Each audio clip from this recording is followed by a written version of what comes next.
When I started this company in 2020, I would have never imagined that this would be a multi-million dollar company by 2025. Y'all, honestly, I didn't start really working until the end of 2021, 2022, when my savings started running out. I had left my job in 2021 and I had some savings from selling my home after my divorce. And I pretty much lived off of that and used that for some of my business stuff, y'all. I didn't have any funding. I didn't have any of that, nor did I have really any business knowledge. I know y'all have questions like, well, why didn't you have any funding or what? Baby, I ain't know anything about business. I am a first generation entrepreneur, honey. I don't know anybody in my family that has a business, nor anybody that knows how to run business. Pretty much I was self-taught. So all I knew is you use the money that you have, and that's what you work with. And second of all, I didn't really start working until the end of 2021, the beginning of 2022, because y'all, I was shy. I did not want to be on camera. I did not want to be on social media. I was fearful. I was fearful. I felt like I looked weird and sounded weird on camera. I didn't want people judging me. I didn't want people saying stuff about me. So I just wasn't on camera. Now, when them bills started coming due, honey, and that bank account was looking a little thin, that's when the push to be more on camera started coming.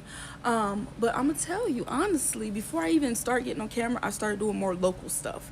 I started showing myself in pop-ups and the local gyms and things like that, and I was doing a lot of wholesaling, and that got me used to like just talking to people, telling them about the teas and things.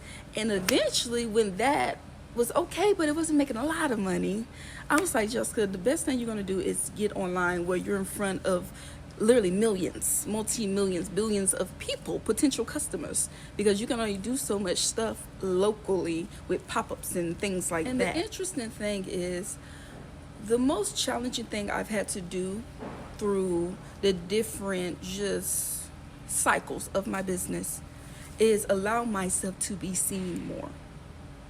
Allow myself to be seen more. The more people I allowed myself to be seen by, the more my sales grew. So I really had to get out of that not feeling comfortable being in front of people, not being comfortable with people seeing me, not being comfortable with people watching me. I had to let that go and really realize like this thing is bigger than me. This thing is bigger than me. Like, what I do is not simply about business, but I would have never even imagined the reviews that we receive. They blow my mind every time. When people are talking about stage 4 cancer and their diabetes, their kidney issues, all this stuff just disappearing, that stuff amazes me. So when I see stuff like that, it makes sense why God has pushed me to be more public, more seen. Because it's like, not only do I make more money in this business, the more I allow myself to be seen, but the more people are healing their body. The more this goes viral and global, the more reviews we're getting in where people are healing their body. And that's why I say this thing is bigger than just Jessica Divine. And that's why I really had to get past myself and my own limitations and really let God do this. So I'm telling y'all, this has been a journey. And you know, we always talk about getting to goals, and now I truly understand when people say it's not about reaching the goal, it's about the journey, and it's about who you become on the path to the goal. And I'm so thankful. Everything has not been easy. Hard times have been there, but it's made me wiser. It's made me more responsible. It's made me more accountable.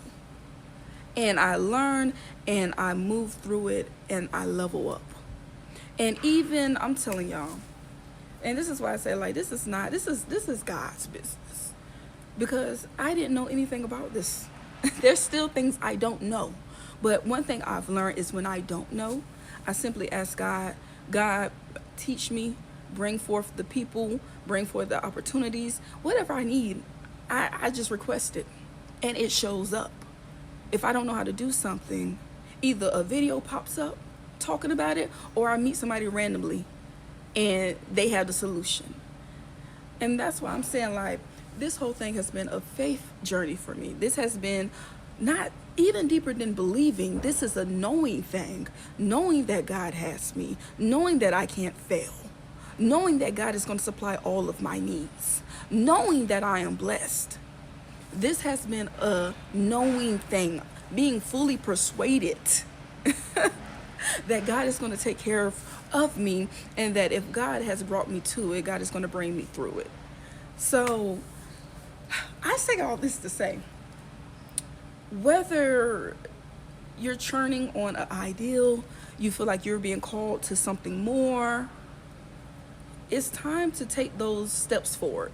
And so many times we want to know the how, we want to see the ending, we want to be able to control every aspect of it. But one thing I've learned is it's not for you to know the XYZ of the story. It's not. First of all, if you knew the XYZ of the full story, you probably would be so overwhelmed that you would fall over and die. Yeah.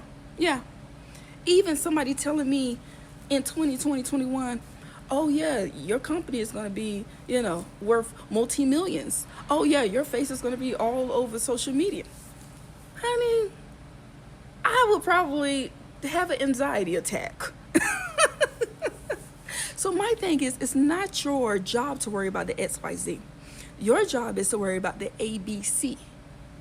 Take the first few steps, and step by step, just be obedient to what you're being told to do by your inner guidance.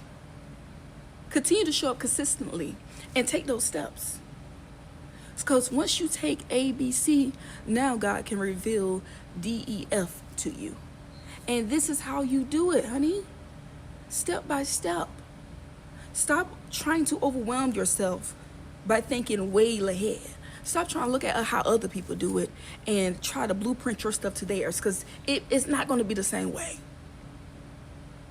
Really follow your inner guidance and really seek God and allow God to bring in the opportunities, the people, and the knowledge, and be open to receiving it, even if you're scared, even if you don't know, even if it seems like a bit much for you.